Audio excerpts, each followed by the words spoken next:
À nouveau un voyage, mais cette fois-ci moins lointain que celui qui m'a amené en Angleterre. Un voyage à Poitiers, ville que je ne connaissais pas jusqu'ici, et où j'avais été invité à lire quelques pages d'un livre. La gentillesse de mes hôtes fait que, plutôt que de me laisser dans la froideur d'une chambre d'hôtel, ils m'avaient réservé une chambre à l'archevêché de Poitiers. Lieu évidemment un petit peu impressionnant. J'ai dormi avec en face du lit un lit tellement profond que même la mort aurait pu s'y perdre. Ce genre de lit à l'ancienne, avec des battants, avec du bois très haut. Et en face, sur le mur, un crucifix que je qualifierais, pour le faire voir, de redoutable. Bref, j'ai dormi comme j'ai pu dans ce grand sérieux-là.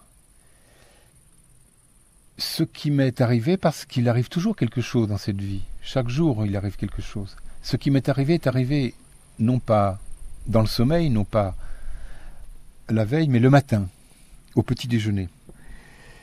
J'ai trouvé le charme du charme dans deux vieilles religieuses qui s'occupaient de la maison de l'évêque, qui en prenaient soin, qui faisaient la nourriture, qui faisaient le ménage, qui recevaient les invités, qui faisaient les petits déjeuners. Notamment une de ses sœurs, toute souriante, toute légère malgré son âge, si légère que j'avais l'impression que, à chaque pas qu'elle faisait, elle éclaboussait de toute la pièce de lumière, comme si elle passait ses journées à marcher sur les eaux du lac de Tibériade. Elle m'a montré, en s'amusant, une cage mise dans un coin de la cuisine où il y avait deux perruches poudrées de bleu qui s'amusaient à faire des équilibres.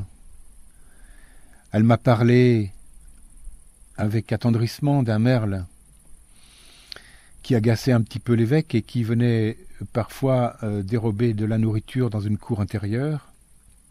Je la soupçonnais de mettre elle-même cette nourriture pour nourrir le merle.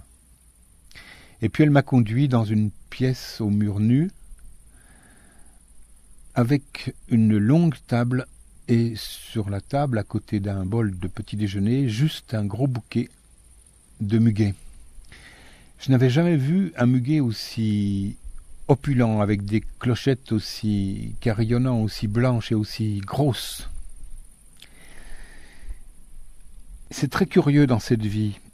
Moins il y a de choses, et plus on en voit, ou je pourrais le dire comme ça, moins il y a de choses et plus il y en a. Dans cette pièce où il n'y avait rien au mur, sur cette table où il n'y avait que ce bouquet de muguet, il y avait une lumière, une richesse extraordinaire.